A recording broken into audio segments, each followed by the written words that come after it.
앞으로의 4년을 우리가 정말 신중하게 정말 잘 지내야 합니다. 앞으로의 4년을 어떻게 보내느냐에 따라서 앞으로 우리에게 40년 50년 앞으로 우리가 살아갈 이 시간들이 안전해질지 아니면 되게 우울하고 되게 척박한 현실 속에 살아가게 될지가 정해질 것 같습니다. 앞으로 4년이라고 하는 건 결국 트럼프 2기 정부 시기 때와 같습니다. 트럼프는 우리가 잘 알고 있다시피 한국에 관세 26%를 매겼습니다. 한국에 있는 무수히 많은 이 상품들이 대미 수출하는 것들이 되게 이제 힘겨워지게 됐죠. 이런 와중에도 미국을 동맹이다 혈맹이다 미국을 최우선의 가치로 둬야 된다라고 말할 수가 있겠냐라는 겁니다. 이때까지는 우리가 미국 덕분에 이 정치적인 부분 그리고 이 군사적인 부분 등등 여러 가지 분야에서 우리가 이득을 본 게 사실입니다. 미국의 덕분에 우리가 이만큼 올 수 있던 것도 부인할 수 없는 사실이고, 그런데 이제 앞으로는 어떨지에 대해서는 좀 고민할 필요가 있겠다라는 겁니다. 미국이 더 이상 우리를 돌봐주지 않는다라는 것. 참 희한한 건 일본이 그렇게 미국을 빨아주고 온갖 아양을 다 떨었지만 일본 또한 그닥 이렇게 좋은 대접을 못 받았죠. 그게 지금 내 현실입니다.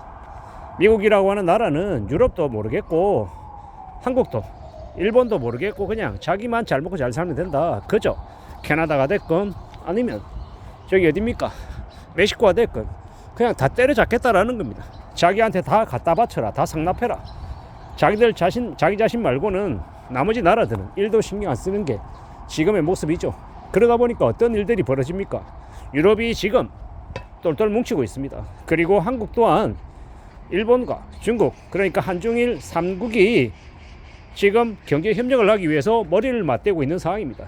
이때까지 우리는요 반일 얘기하고 친중, 반중 뭐 여러 가지 얘기들을 많이 했습니다. 친일을 해야 되나 말아야 되나, 반중, 친중, 반일, 친일 뭐 이런 얘기들이 되게 많았습니다. 근데 이러한 것들이 앞으로 이제 한국이라고 하는 나라가 수출 관련해서 20%에서 40%까지 물량이 줄어들고 되게 먹고 사는 게 힘들어지는 이 어려운 시국에는요, 우리는 중국과 일본과 철저히 협력해서 살아갈 수밖에 없는 한중일이 똘똘 뭉치는 그런 분위기로 아마 바뀌어갈 것 같다라고 전망을 하더라고요.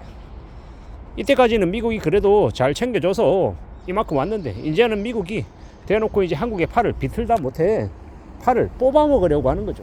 그런 이제 우려스러운 상황이 지금이다 보니까 우리는 어쩔 수 없이 우리의 먹고 살 공리를 해야 됩니다. 더 이상 과거의 논리로 세상을 내다보는 건 좋은 모습이 못 된다라고 생각합니다. 친중, 매국노 뭐 이런 얘기들 개소리에 놀아나면 안 되겠다라는 겁니다. 그보다 더 중요한 건 뭡니까? 친중하고 친일하고 뭔가 할 수 있는 것들은 최대한 많이 하면서 삶을 지켜나가야 된다라는 거. 우리의 이 경제를 위해서 할 수 있는 것들은 저과도 동맹하고 북한하고도 손을 잡고 뭐든 해야 된다라고 생각합니다. 물론 한국의 모든 것들을 다 그들에게 내주자 뭐 이런 거 아닙니다. 철저히 한국의 국익을 위해서 움직이고 한국의 이익이 되는 쪽으로 협의하고 의논하고 만들어 가야 된다라는 거죠. 알량한 이념에 빠져가지고 헛소리하는 그 개소리하는 그런 말에 놀아날 필요 없다, 놀아나면 안 된다라고 말하고 싶은 겁니다. 그렇게 살아가야 그래야 이제 앞으로의 현실들을 극복하고 견뎌낼 수 있지 않겠나라고 조심스레 보는 겁니다. 앞으로 우리가 살아가는 현실이 더욱더 빡셀 것 같습니다. 더욱더 힘겨울 것 같다라는 거죠. 더 예사롭지 않을 것 같다라고 생각합니다. 앞으로 우리가 살아가게 되는 4년 트럼프 2기 정부 시대 되게 이제 힘든 일들이 여기저기에서 터져 나올 것 같습니다. 되게 빡셀 것 같다라는 거죠. 그런 어려움, 그런 위협 속에서 우리는 살아가게 될 것 같습니다. 어떤 마음들이 필요할까요? 앞으로 이 4년이라고 하는 기간을 어떻게 하면 잘 견딜 수 있을까? 어떻게 하면 잘 극복할 수 있을까? 어떻게 하면 헤쳐나갈 수 있을까? 여기에 초점만 두고 좀 살아가야 될 것 같습니다. 개개인들, 보통 사람들 회사에 어떻게든 이 나무에 붙어있는 매미처럼 딱 달라붙어가지고 악착같이 안 떨어질 각오를 해야 될 것 같습니다. 그렇게 살아야, 그렇게 지내야 될 것 같다라고 많이들 이야기합니다. 제 얘기가 아니라 무수히 많은 인생의 고수들이 그런 얘기를 한다라는 겁니다. 그리고 부득불 어쩔 수 없이 만약에 지금의 회사에서, 지금의 조직에서 나왔다, 새로운 이제 일을 해야 된다, 새로 돈벌이 해야 된다라고 하면요, 최대한 자신의 적응에 맞게끔 최저시급 1부터 시작해서 차근차근 이제 갖춰 나가야죠. 그렇게 해서 일을 하나 정해서 하고, 또 그 다음엔요 좀 더 수익을 늘리기 위해서 투자, 부업 뭐 이런 것들도 고려해서 알아보고, 그렇게 해서 자신이 할 수 있는 범위 안에서 최대한 원작 투자 이런 것들 하면서 뭐, 그리고 이제 추가적으로 좀 더 이제 일감을 더 받아 가지고 할 수 있는 게 있으면 또 그런 것들도 고려하고 해서 최대한 원래 이제 주된 시장에서 벌어들이던 수익의 50%, 60%, 70%, 뭐 80% 이렇게 넘어가면 더 좋고요. 최대한 이제 그런 것들을 만들어 가보겠다라는 각오로, 다짐으로 지내야 된다라는 겁니다. 그런 생각들, 그런 각오들이 더욱더 필요한 것 같습니다. 그렇게 살아야 지금 우리가 사는 현실들을 어떻게든 잘 유지하며 혹은 좀 줄인 상태로 앞으로 나아갈 수 있을 것 같습니다. 우리가 먹고 사는 일, 우리가 안전하게 가족들을 책임지고 나의 삶을 유지할 수 있는 것, 이게 별것 아닌 것 같지만 정말로 대단하고 정말로 힘겹고 정말 어려운 일이다라는 걸 우리는 잘 알고 있습니다. 그래서 어떻게든 앞으로의 4년을 잘 견디고 잘 좀 극복해 나가야 되겠습니다. 잘 좀 헤쳐나가야 되겠습니다.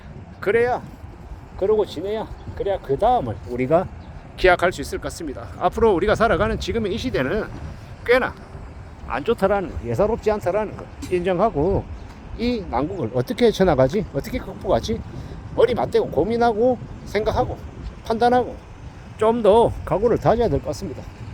절대로 수월하지 않은 상황이 지금입니다. 함부로 경거망동하고 함부로 까불고 함부로 나대고 해서는 안 될 것 같습니다. 좀 더 조심하고 좀 더 우려하고 염려하면서 자신의 삶을 지킬 각오를 하는 게 좋겠다라는 게 제 생각입니다.